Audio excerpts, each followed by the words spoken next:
Welcome to టీసెట్. ఈ వీడియోలో మనం సార్క్ గురించి డిస్కస్ చేసుకోబోతున్నాం. సో ప్రధానంగా మనం ఫోకస్ చేసేటువంటి అంశాలు సార్క్ సంబంధించి. సో సార్క్లో ఉన్నటువంటి దేశాలు ఏమేమి ఉన్నాయి, సార్క్ అనేటువంటి కూటమి ఎందుకు ఏర్పాటు అవ్వాల్సినటువంటి ఆవశ్యకత ఏర్పడింది, ఈ కూటమిలో ఉన్నటువంటి దేశాల మధ్య ఎటువంటి సహాయ కార్యక్రమాలు జరుగుతూ ఉన్నాయి, సో దానితో పాటు ఈ దేశాలకు సంబంధించి ఈ సార్క్లో ఉన్నటువంటి దేశాలు ఏవైతే ఉన్నాయో ఆ దేశాలకి ఉపయోగపడే విధంగా భారతదేశము తీసుకున్నటువంటి చర్యలు ఏంటి, భారతదేశము లాంచ్ చేసినటువంటి శాటిలైట్ ఏంటి అనేటువంటి అంశాలన్నీ కూడా ఈ వీడియోలో మనం డిస్కస్ చేసుకోబోతున్నాం. Let us start. సో ముందుగా సార్క్, దీని యొక్క ఫుల్ ఫామ్ మనం చూసుకున్నట్లయితే, సార్క్ యొక్క ఫుల్ ఫామ్ చూసుకున్నట్లయితే South Asian Association for Regional Cooperation అండి. పేరులోనే ఉంది సౌత్ ఏషియన్, దక్షిణ ఆసియా దేశాల సమైక్య అండి. సార్క్ అనేటువంటిది ఏంటి అంటే ఆసియా ఖండంలో దక్షిణ భాగంలో ఉన్నటువంటి దేశాలన్నీ కలిసి ఒక సమైక్యగా ఏర్పడినాయి. దాన్నే సార్క్ కూటమి అంటాం, లేదా South Asian Association for Regional కోఆపరేషన్గా పిలుస్తూ ఉంటాం. సో మరి ఈ సౌత్ ఏషియన్లో దక్షిణ ఆసియాలో ఉన్నటువంటి దేశాలు ఏమేమి ఉన్నాయి అనేటువంటి దానిపైన మనం ఫోకస్ చేద్దాం. బట్ ఆ దేశాలన్నీ కూడా మనం గుర్తుపెట్టుకోవాలి, వెరీ ఇంపార్టెంట్. ఎందుకు అంటే ఆ దేశాలు ఏమేమి ఉన్నాయి అనేటువంటి దాన్ని కూడా గత ఎగ్జామ్స్లో అడిగి ఉన్నారు. సో దానికోసం కూడా ఒక కోడ్ ఉంది. ఆ కోడ్ ఏంటి అంటే ఎంబీబీఎస్ పెయిన్. మనకి నొప్పి వచ్చింది అనుకోండి, పెయిన్ వచ్చింది, ఎక్కడ పోతాం? డాక్టర్ దగ్గరికి పోతాం. సో ఎంబీబీఎస్ చదివినటువంటి డాక్టర్ దగ్గరికి ట్రీట్మెంట్ కోసం పోతాం. So MBBS pain. సో అట్లా కోడ్ గుర్తుపెట్టుకోండి. సో ఈ కోడ్ని బట్టి మనం ఏ కంట్రీలు ఉన్నాయి అనేటువంటిది మనం డీకోడ్ చేయవచ్చు.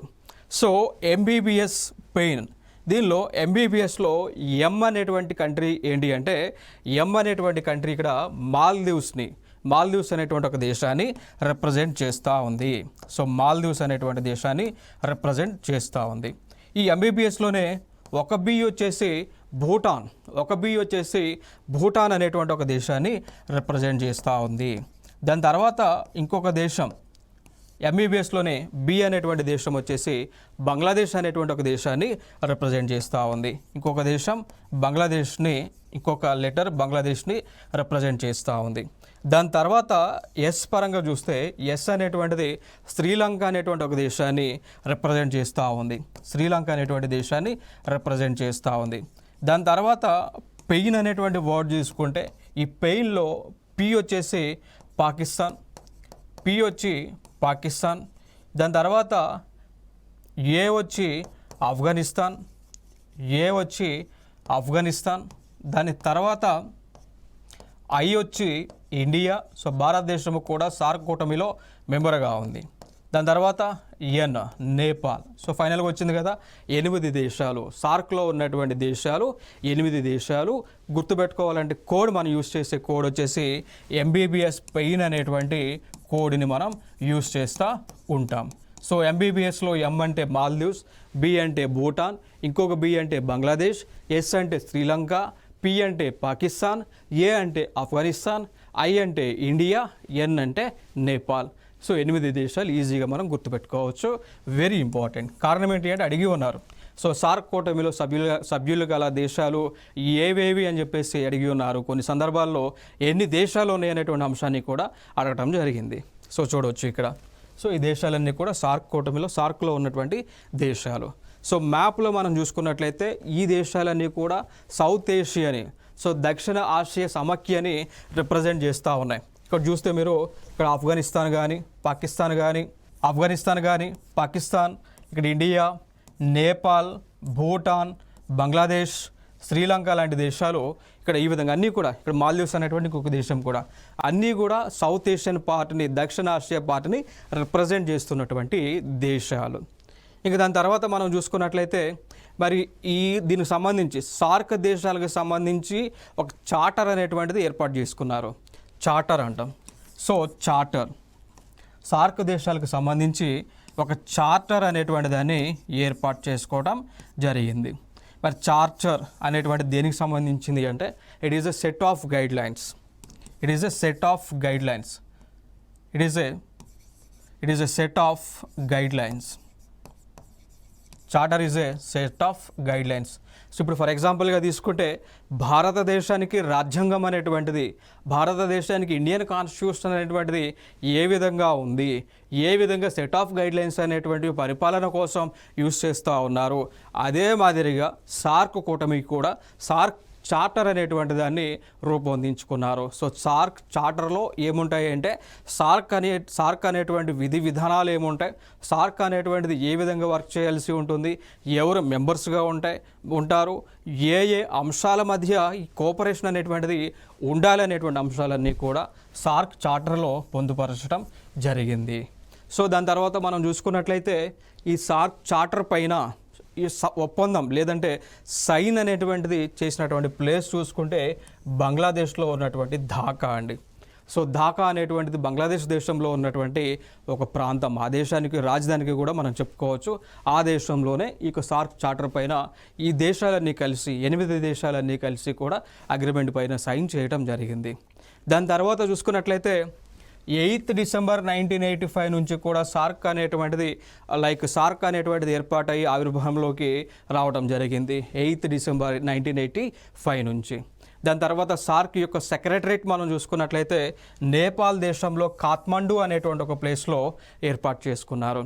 So where is the head quarter, where is the secretariat for SAARC అన్నప్పుడు మనం గుర్తుపెట్టుకోవాల్సినటువంటి అంశాలు కాఠ్మండు నేపాల్ దేశంలో కాఠ్మండు అనేటువంటి ప్లేస్లో సార్క్ యొక్క హెడ్ క్వార్టర్ లేదంటే సార్క్ యొక్క సెక్రటరేట్ అనేటువంటిది ఉంది.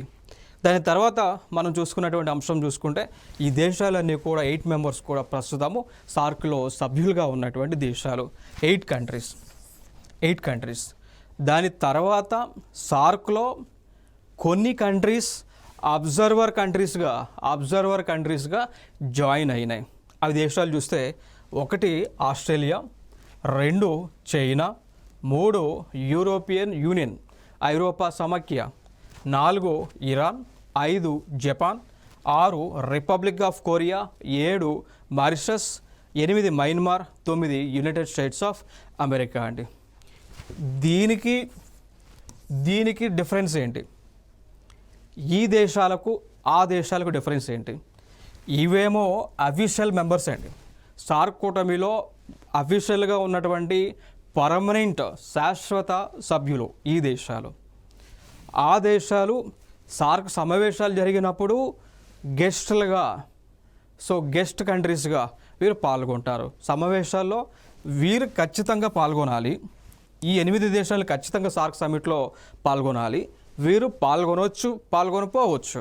సో డెసిషన్ అంతా కూడా వీరి పైన ఉంటుంది. బట్ వీరు గెస్ట్ కంట్రీస్గా సార్క్ సమావేశాలకి ఇన్వైట్ చేస్తూ ఉంటారు. అందుకే వారిని 9 అబ్జర్వర్ కంట్రీస్గా వీరిని డిక్లేర్ చేయడం జరిగింది. ఇంకొక అంశం మీరు గుర్తుపెట్టుకోవాల్సిన అంశం ఏంటి అంటే సార్క్లో ఇండియా మెంబర్గా ఉందా లేదా. సో సార్క్లో ఇండియా మెంబర్గా ఉంది, పర్మనెంట్ కంట్రీ అండి. ఎందుకు అంటే కొన్ని మనకి ఎగ్జామ్స్లో క్వశ్చన్స్ అడుగుతూ ఉన్నారు. which among the following countries are part of this group, which among the following countries is a part of that group. అంటే ఏ కంట్రీలు ఈ గ్రూప్లో ఉన్నాయి, ఏ కంట్రీలు ఆ గ్రూప్లో లేవు అనేటువంటి క్వశ్చన్స్ చాలా తరచుగా మనకి వస్తూ ఉన్నాయి. కాబట్టి మనం వీటిపైన ఫోకస్ చేయాలి. ఇప్పుడు ఫర్ ఎగ్జాంపుల్గా తీసుకుంటే ఆసియన్ కూటమి ఉంటుంది. దీనిలో ఇండియా లేదు అడిగి ఉన్నారు ఎగ్జామ్లో. సార్క్లో ఇండియా ఉంది అడిగి ఉన్నారు. దాని తర్వాత కొన్ని కూటమిలు ఉంటాయి. లైక్ ఫర్ ఎగ్జాంపుల్గా తీసుకుంటే న్యూక్లియర్ సప్లయర్స్ గ్రూప్ NSG అని, న్యూక్లియర్ సప్లయర్ గ్రూప్ NSG అని, missile technology control regime MTCR అంటాం. మిసైల్ టెక్నాలజీ కంట్రోల్ రిజైమ్ ఇదొక గ్రూప్ ఉంటుంది. దాని తర్వాత ఆస్ట్రేలియన్ గ్రూప్ అని ఉంటుంది. దాని తర్వాత వాజ్నర్ అగ్రిమెంట్ అని ఉంటుంది. సో వీటిల్లో ఇండియా ఉందా లేదని చెప్పి కూడా అడిగినటువంటి సందర్భాలు ఉన్నాయి. సో NSGలో ఇండియా మెంబర్గా లేదు, MTCRలో ఇండియా మెంబర్గా ఉంది, ఆస్ట్రేలియన్ గ్రూప్లో ఇండియా మెంబర్గా ఉంది, వాజ్నర్ అగ్రిమెంట్లో ఇండియా మెంబర్గా ఉంది. దాని తర్వాత తీసుకుంటే UNSC అంటాం, యునైటెడ్ నేషన్స్ సెక్యూరిటీ కౌన్సిల్, దీనిలో ఇండియా మెంబర్గా లేదు. సో అట్లా క్వశ్చన్స్ అయితే వస్తున్నాయి కాబట్టి ఆ క్వశ్చన్స్ మేరకు మన యొక్క ప్రిపరేషన్ అనేటువంటిది కంటిన్యూ చేయాల్సి ఉంటా ఉంది. సో దాని తర్వాత మనం చూసుకున్నట్లయితే మరి ఏరియా ఆఫ్ కోఆపరేషన్ మనం చూస్తే సో సార్క్ దేశాల మధ్య ఉన్నటువంటి సార్క్ దేశాల మధ్య ఉన్నటువంటి సహకారం, పరస్పర సహకారం అనేటువంటిది ఏ ఏ రంగాలపైన ఉంది అంటే, ఒకటి మానవ వనరుల అభివృద్ధి పైన, హ్యూమన్ రిసోర్సెస్ డెవలప్మెంట్ పైన. సో హ్యూమన్ రిసోర్సెస్ డెవలప్మెంట్ పైన ఈ దేశాలన్నీ కూడా లైక్ యాక్టివ్ ఏరియాస్ ఆఫ్ కోఆపరేషన్లో భాగంగా ఒకరికొకరు వర్క్ చేస్తూ ఉన్నారు. దాని తర్వాత పర్యాటకం అంటాం, టూరిజం పైన. సో పర్యాటక రంగం పైన సంబంధించి కూడా ఈ అన్ని దేశాలు కూడా ఒకరికొకరు సహాయ కార్యక్రమాలన్నీ కూడా అందించుకుంటూ ఉన్నాయి. దాని తర్వాత వ్యవసాయానికి సంబంధించి, అగ్రికల్చర్కి సంబంధించి, దాని తర్వాత గ్రామీణ అభివృద్ధి అండి, ఏమంటాం దానిని రూరల్ డెవలప్మెంట్ అంటాం. సో రూరల్ డెవలప్మెంట్ పైన కూడా దేశాలు ఒకరికొకరు సహకార్యక్రమాలు అందించుకుంటూ ఉన్నారు. ఇంకొకటి పర్యావరణం అంటే ఎన్విరాన్మెంట్కి సంబంధించినటువంటి అంశాలపైన, క్లైమేట్ చేంజ్కి సంబంధించినటువంటి అంశాలపైన, ప్రకృతి వైపరీత్యాలు, సో దీన్నే మనం పిలుస్తాము డిజాస్టర్స్ అంటామండి. So man made disasters, natural disasters, మనిషి వలన సంభవించేటువంటి విపత్తులు, సహజంగా ప్రకృతి వలన సంభవించేటువంటి విపత్తులకు సంబంధించి సహాయ కార్యక్రమాలు అందించుకుంటూ ఉంటారు. దాని తర్వాత బయోటెక్నాలజీ అండి. సో మనం చూస్తూ ఉన్నాం ఇటీవల బయోటెక్నాలజీలో ఎన్నో ఆవిష్కరణలు జరుగుతూ ఉన్నాయి. ఫర్ ఎగ్జాంపుల్గా తీసుకుంటే క్లౌడ్ అని, ఫర్ ఎగ్జాంపుల్గా తీసుకుంటే క్లోనింగ్ టెక్నాలజీ పైన, సో క్లోనింగ్ టెక్నాలజీ పైన, జీన్ ఎడిటింగ్ పైన, జీన్ థెరపీ పైన. ఓకే, సో జీన్ ఎడిటింగ్ పైన, జీన్ థెరపీ పైన, క్లోనింగ్ పైన, టెస్ట్ ట్యూబ్స్ పైన, ఇన్ విట్రో ఫెర్టిలిటీ ఐవీఎఫ్ అంటాం, ఐవీఎఫ్ టెస్ట్ ట్యూబ్స్ అంటాం, in vitro fertility test tubes పైన, వీటిపైన అన్నిటి కూడా మనకి బయోటెక్నాలజీ పాయింట్ ఆఫ్ వ్యూలో రీసెర్చెస్ అనేటువంటివి జరుగుతూ ఉన్నాయి. సో వీటిపైన ఒక్కొక్క దేశం, సార్క్లో ఉన్నటువంటి దేశాలు ఒకరికొకరు టెక్నాలజీని ట్రాన్స్ఫర్ చేసుకునేటువంటి ఉద్దేశం వన్ ఆఫ్ ది పిల్లర్గా దీంట్లో పెట్టుకున్నారు. దాని తర్వాత చూసుకుంటే ఎకనామిక్, ట్రేడ్ అండ్ ఫినాన్స్ అండి, ఆర్థిక పరమైనటువంటి అంశాలపైన, వాణిజ్యపరమైనటువంటి అంశాలపైన, ఫినాన్స్ అండి. సో ఫినాన్స్ పరమైనటువంటి అంశాలపైన ఒకరికొకరు సహాయ కార్యక్రమాలు అనేటువంటి అందించుకునేటువంటి ఉద్దేశంతో వన్ ఆఫ్ ద పిల్లర్గా దీనిలో పెట్టారు. దాని తర్వాత సామాజిక వ్యవహారాలు, దీన్ని మనం పిలుస్తాము సోషల్ ఇష్యూస్ పైన, సోషల్ ఇష్యూస్ పైన అండి. ఇప్పుడు ఫర్ ఎగ్జాంపుల్గా తీసుకుంటే సోషల్ ఇష్యూస్ సంబంధించి ఎగ్జాంపుల్గా మనం చెప్పుకోవాల్సి వస్తే మనకి జీనోసైడ్ జరుగుతూ ఉంటాయి. సో జీనోసైడ్స్ అనేటువంటివి జరుగుతూ ఉంటాయి.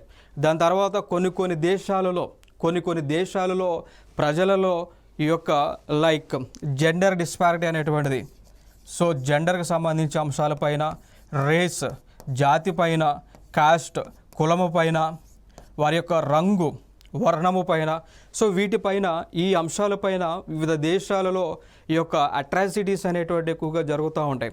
సో వాటికి సంబంధించి నిర్మూలించేటువంటి ఉద్దేశంతో వన్ ఆఫ్ ది పిల్లర్గా పెట్టుకోవడం జరిగింది బ్రిక్స్లో. ఇక దాని తర్వాత సమాచార మరియు పేదరిక నిర్మూలన అండి. సమాచారం అంటే కమ్యూనికేషన్ రంగానికి సంబంధించి, అదేవిధంగా పేదరిక నిర్మూలన, సో పావర్టీ ఎలివేషన్కి సంబంధించినటువంటి అంశాలపైన కూడా వీరి యొక్క ఏరియాస్ ఆఫ్ కోఆపరేషన్ అనేటువంటిది ఉంటా ఉన్నది.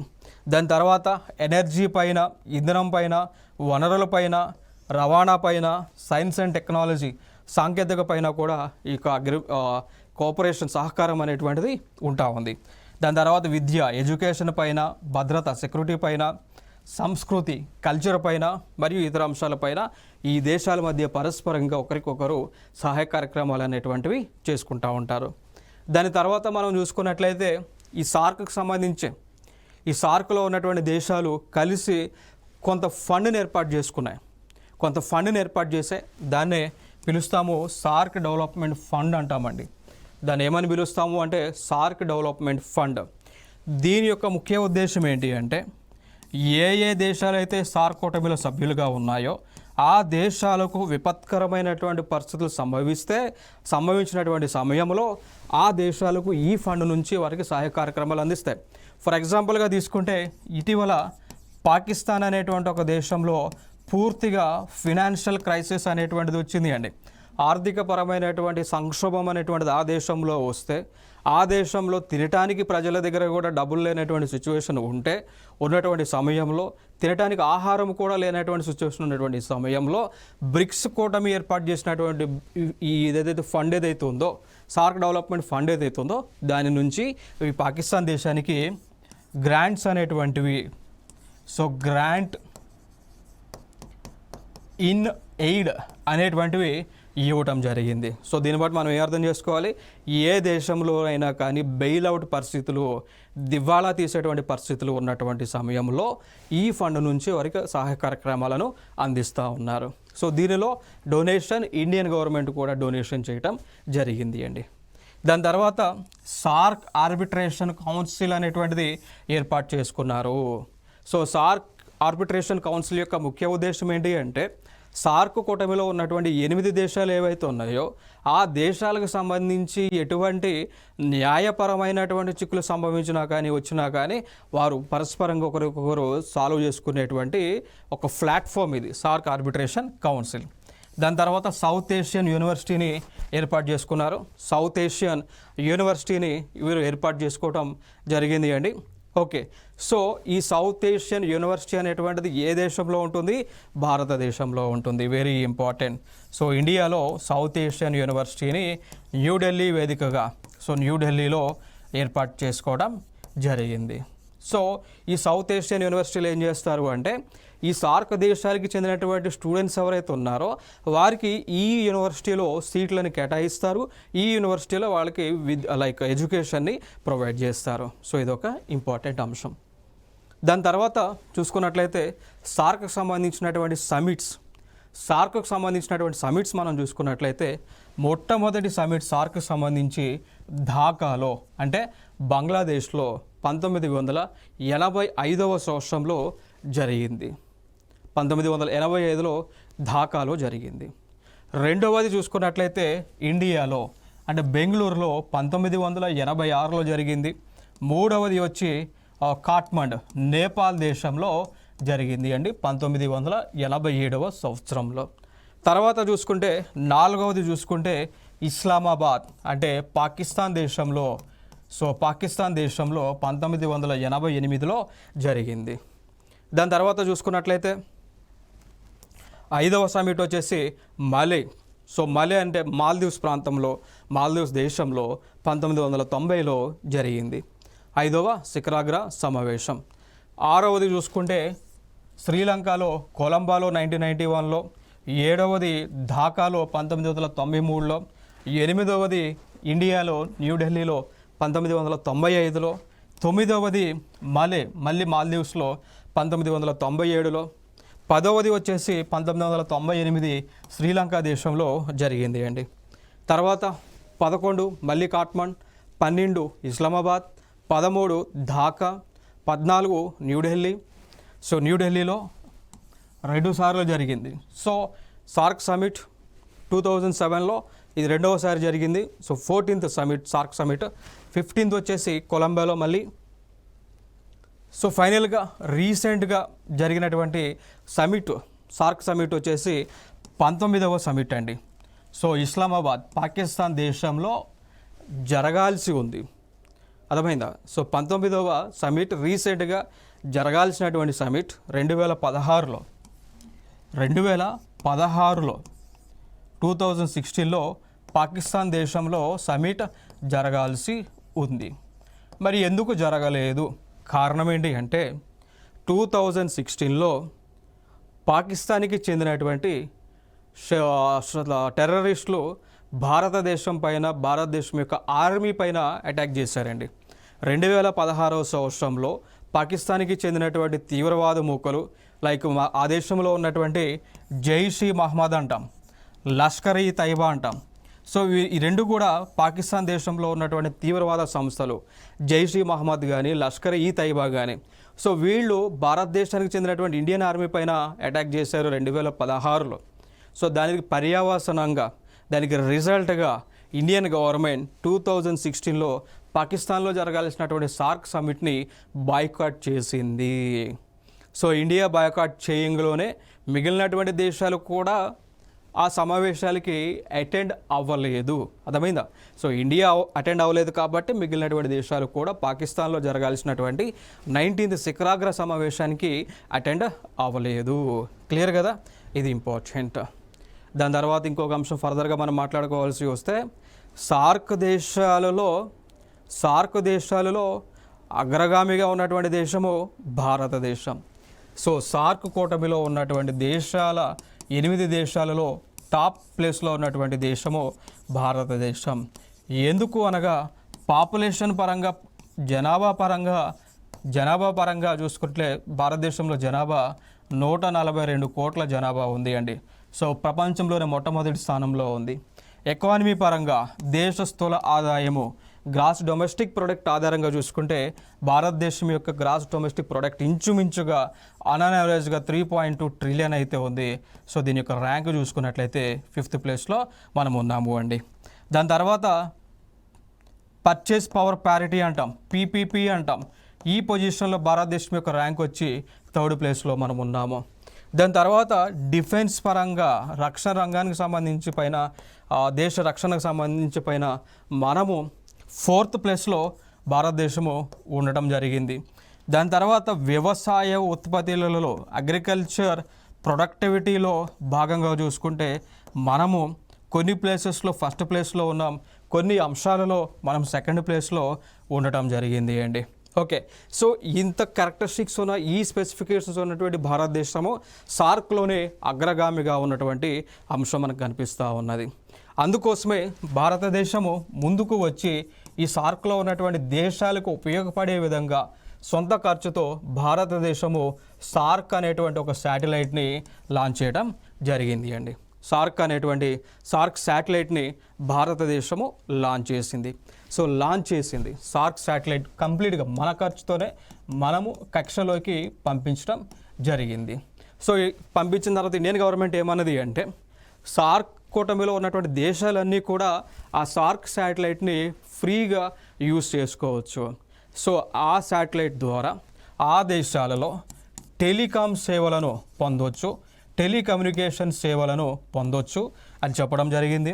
దాని తర్వాత ఆ దేశానికి కావాల్సిన ఆ దేశంలో ఉన్నటువంటి వనరులను వెలికి తీసేటువంటి రిమోట్ సెన్సింగ్ శాటిలైట్స్ ఏవైతే ఉన్నాయో సో ఆ ఫెసిలిటీస్కి కూడా ఈ సార్క్ శాటిలైట్ని యూజ్ చేసుకోవచ్చు అని ఇండియన్ గవర్నమెంట్ చెప్పింది. సో ఫైనల్గా ఏమన్నది అంటే సార్క్ శాటిలైట్ మేము లాంచ్ చేశాము, ఆ శాటిలైట్ యొక్క సేవలు దేనికోసము, టెలికమ్యూనికేషన్ రంగాని కోసము, రిమోట్ సెన్సింగ్ శాటిలైట్ పరంగా సేవల కోసము ఆ శాటిలైట్ని ఫ్రీగా సార్క్ దేశాలన్నీ కూడా యూజ్ చేసుకోవచ్చు అని చెప్పేసి ఇండియా చెప్పడం జరిగింది. అయితే ఇక్కడ పాకిస్తాన్ మాత్రము ఆ సార్క్ శాటిలైట్ యొక్క సేవలు మాకు వద్దు అని చెప్పేసి పాకిస్తాన్ దేశము వెనక్కి వెళ్ళటం జరిగింది. సో వీళ్ళు తప్ప మిగిలినటువంటి దేశాలు 7 దేశాలన్నీ కూడా భారతదేశం ప్రొవైడ్ చేసినటువంటి సార్క్ శాటిలైట్ సేవలను వారు యూజ్ చేస్తూ ఉన్నారు అండి. ఇది ఇక్కడ ఇంపార్టెంట్ అంశం. ఈ సార్క్ శాటిలైట్ పేరే వచ్చేసి సౌత్ ఏషియా శాటిలైట్గా పిలుస్తామండి. సౌత్ ఏషియా శాటిలైట్గా ఆ సార్క్ శాటిలైట్ని పిలుస్తూ ఉంటాం. ఇంక దాని తర్వాత మనం చూసుకున్నటువంటి అంశాలు మనం చూసుకున్నట్లయితే ఫైనల్గా సౌత్ ఏషియా శాటిలైట్ ఏదైతే ఉందో సౌత్ ఏషియా శాటిలైట్ని ఒక పాకిస్తాన్ తప్ప మిగిలినటువంటి 7 దేశాలు కూడా యూజ్ చేస్తూ ఉన్నారు. ఇంకొక కాన్సెప్ట్ మనం చెప్పాం, భారత ప్రభుత్వం ప్రపంచ దేశాలకు ఒక కాన్సెప్ట్ చెప్పింది. ఆ కాన్సెప్టే సబ్కా సాత్ సబ్కా వికాస్ అనేటువంటి కాన్సెప్ట్ అండి. సబ్కా సాత్ సబ్కా వికాస్, అందరూ కలిస్తేనే, ఐకమత్యంగా ఉంటేనే అభివృద్ధి అనేటువంటిది సాధించవచ్చు అని ఒక నినాదం భారతదేశానికి ఉంది. సో ఈ నినాదాన్ని బేస్ చేసుకొనే మనము సార్క్ శాటిలైట్ని లాంచ్ చేసి ప్రపంచ దేశాలు, ఈ సార్క్లో ఉన్నటువంటి దేశాలకు ఫ్రీగా అందించాము. సో భారతదేశం యొక్క మోటు ఇప్పుడు కూడా మనం చూస్తూ ఉంటాం వివిధ ప్లాట్ఫామ్స్లో సబ్కా సాత్ సబ్కా వికాస్ అనేటువంటి ఒక మనకి స్లోగన్ అయితే బాగా కూడా వినిపిస్తూ ఉన్నది. మెయిన్ ఏజెండా ఏంటి అంటే భారతదేశం అభివృద్ధి చెందాలన్నా ప్రపంచ దేశాలన్నీ కూడా అభివృద్ధి చెందాలి అంటే అందరూ కలిసి ఏకతాటిపైన వచ్చి అందరూ కలిసి ముందుకి వెళ్ళేటువంటి కార్యక్రమాలు చేస్తేనే ఆ డెవలప్మెంట్ అనేటువంటిది పాసిబిలిటీ ఉంటుందని చెప్పేసి ఇది ఒక స్లోగన్గా మనం ఫాలో అవుతూ ఉన్నాం. ఇండియన్ గవర్నమెంట్ అన్ని దేశాలకు కూడా చెప్తా ఉన్నారు. సో ఇది సార్క్ సంబంధించినటువంటి అంశాలు. ఇక దాని తర్వాత మనం మాట్లాడుకోవాల్సి వస్తే ఈ సార్క్ శాటిలైట్ వల్ల మనకి ఈ రీజియన్లో ఓవరాల్ డెవలప్మెంట్ అనేటువంటిది పాసిబిలిటీ అవుతుంది.